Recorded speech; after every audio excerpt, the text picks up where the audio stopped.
Hello doctor and my dear friends, it's Olivia.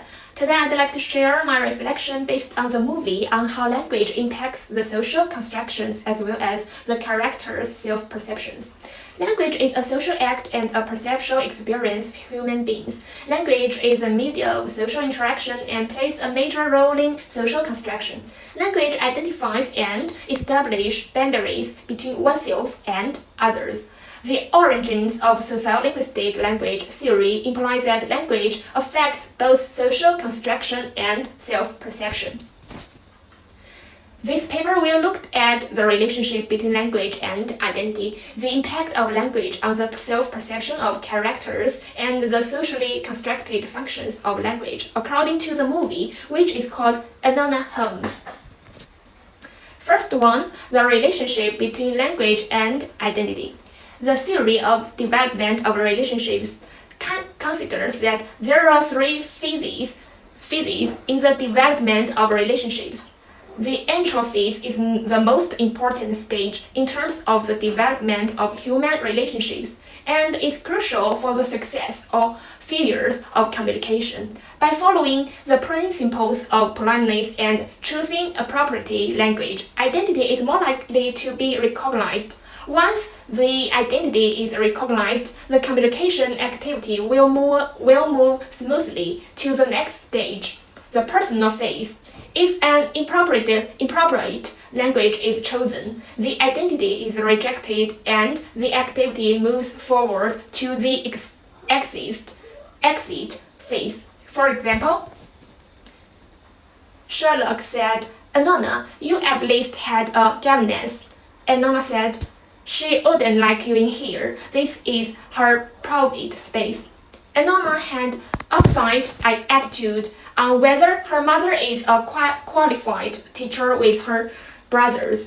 She and her emphasized the fact that Enola was sure of that her mother is her governess. So there is no identity that regarding to the role of her mother between Enola and her brothers. Next one. Enola is making a sketch. Sherlock said, "I also enjoy a sketch. Helps me think, process my thoughts." Sherlock tried to utilize also to draw the distance with Enola closer. Also means both of them have the same hobby, hence they have the same identity in the aspect of sketch. Move on. Crowd is cheering up, "Vote for all men."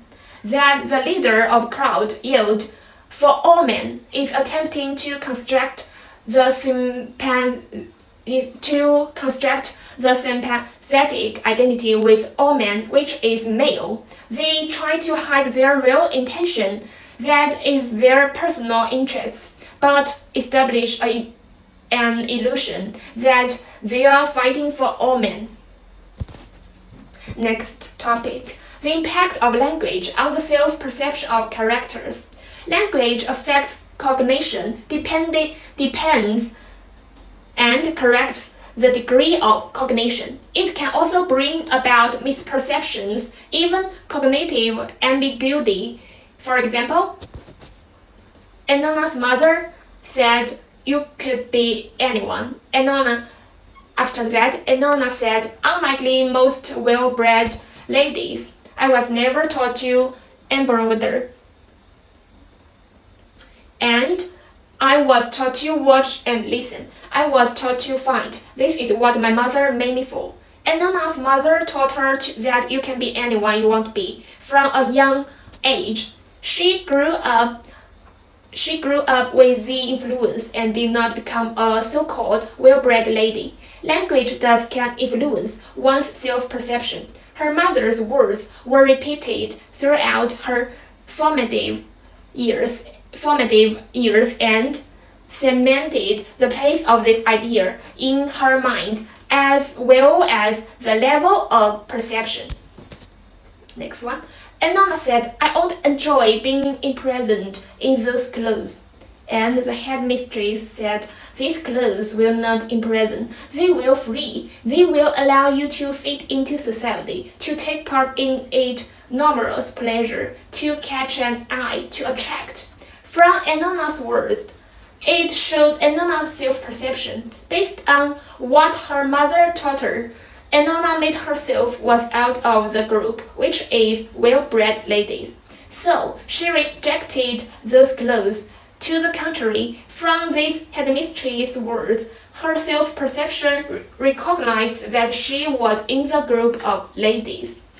Therefore, the headmistress believed and said that these clothes was a ticket into society instead of prison. Next topic, the socially constructed functions of language. The social construction of the language requires consideration of the difference between the message that is intended to be conveyed and the way in which the linguistic symbols themselves are expressed. Once language has become a social convention, it influences the way people think because language is not neutral but carries social values. For instance, Number 1. Mycroft. My God, look at you. You are in such a mess. Where's your hat and gloves? She has no gloves. Mycroft definitely did not mean to care about where Enola's hat and gloves were, but that her outfit was not a lady's. During that period in Europe, the social values requested women should be dressed with hat and gloves all the time, or they could not be addressed as gentlewomen. Mycroft's words indicated the social values and social constructions to some extent. Next one, our future is up to us. This classical sentence is from Enola's mother. In fact, it did not the mainstream idea during that period, but did in her mother's feminist group. So it became the slogan and one of the social convention in their feminist organization, influenced their model of thinking and the social construction in their society. To sum up, language defines identity, which is essential for people to build and conduct interpersonal relationships. Moreover, language affects cognition and self-perception, even depends the degree of cognition and the confirmation of one's own identity. At last, when language has become a social convention, it affects people's way of thinking, since language is not neutral but carries social values. And at the end, these are my references. Thank you for your attention. Goodbye.